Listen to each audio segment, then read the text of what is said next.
Welcome to Pindar Poetry. We hope you learned something new. In this video, I will show how to make Desi Yakhni using an easy method. First, gather your ingredients, including 1 kilogram of bone-in meat, whole spices like black peppercorns and green cardamom, and aromatics such as ginger and garlic. Next, wash the meat thoroughly and trim any extra fat. Then, place all these items into a large pot, ready for the initial cooking process. Now, add about 6 cups of water to your pot, making sure the meat is fully submerged. Bring the mixture to a rolling boil over high heat. Once boiling, reduce the heat to a gentle simmer, cover the pot, and let it cook. Allow it to simmer for approximately 45 to 60 minutes, or until the meat becomes wonderfully tender and easily pulls apart. After the yakhni has cooked, carefully strain the entire mixture through a fine mesh sieve.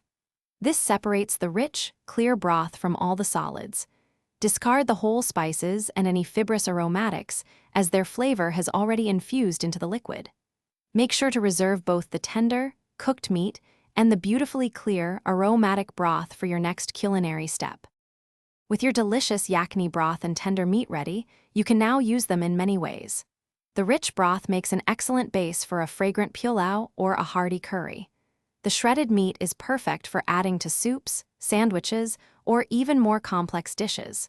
For easy meal prep and storage, check out the link in the description for leak-proof containers and other great deals. Enjoy your homemade yakhni. Thanks for watching. Consider subscribing if we helped you.